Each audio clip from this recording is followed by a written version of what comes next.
7 ہفتوں میں برطانیہ کے تیسرے وزیر اعظم۔ برطانیہ ایک عظیم ملک ہے، لیکن اس میں کوئی شک نہیں کہ ہمیں گمبھیر اقتصادی مسائل کا سامنا ہے۔ ہمیں اب استحکام اور اتحاد کی ضرورت ہے۔ تجزیہ کاروں کا کہنا ہے کہ رشی سوناک کی باقی معاملات کے مقابلے میں ایک ہی ترجیح ہے۔ حساب کتاب میں توازن لانا، بین الاقوامی مالیاتی منڈیوں کو قائل کرنا کہ برطانیہ میں ایک بار پھر دانش مندی سے نظام چل رہا ہے۔ سابق وزیر اعظم بورس جانسن کے دور اقتدار میں رشی سوناک چانسلر تھے۔ جانسن نے اپنے کیریئر کو دوبارہ زندہ کرنے کی ایک مختصر کوشش کی، مگر اتوار کو وہ اس دوڑ سے دستبردار ہو گئے۔ لیز ٹرس نے ستمبر میں جانسن کی جگہ وزیر اعظم بننے کی دوڑ جیتی تھی، لیکن گزشتہ ہفتے جب ان کے ٹیکس میں کٹوتی کے منصوبوں کی وجہ سے حکومت کو بھاری قرضے لینے پڑے تو انہوں نے استعفیٰ دے دیا۔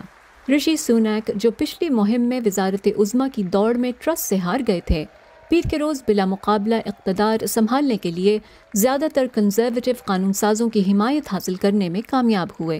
یہ واقعی لڑکھڑا رہی ہے، اور جن اقتدار کے لیے برطانیہ بین الاقوامی سطح پر جانا جاتا تھا اب وہ مذاق لگتی ہیں۔ بہت سے برطانوی کہتے ہیں کہ وہ استحکام چاہتے ہیں۔ ہمیں اسے حل کرنے کی ضرورت ہے۔ ہم واقعی ایک شرمندگی ہیں۔ اگر آپ دیکھیں کہ تمام غیر ملکی پریس ہمارے بارے میں کیا کہہ رہا ہے تو ہم مذاق بن گئے ہیں۔ میں چاہوں گا کہ بریگزٹ کے بعد اور برطانیہ کے ٹوٹنے کے خطرے اور کووڈ کی وبا کے بعد ایک پرسکون حکومت ملک کو چلائے۔ یورپی یونین سے علیحدگی کے ووٹ کے بعد سے 6 سالوں میں برطانیہ میں 5 وزرائے اعظم گزرے ہیں۔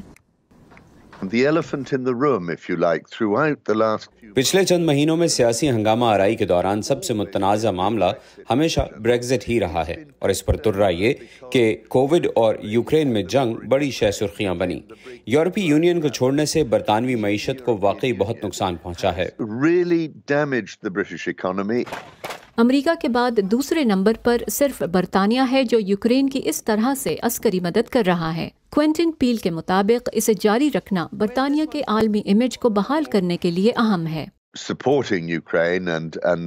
یوکرین کی حمایت کرنا اور انہیں وہ تمام ضروری مدد فراہم کرنا اس بات کو یقینی بنانے کے لیے ضروری ہے کہ وہ روس کے ساتھ جنگ کو نہ ہاریں، اور دوسرے میں یہ کہوں گا کہ باقی یورپی یونین کے ساتھ تعلقات بہتر بنانا ہوں گے۔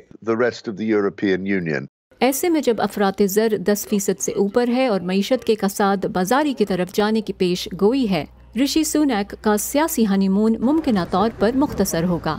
ہنری رجویل کے ساتھ فائزہ بخاری، وائس آف امریکہ۔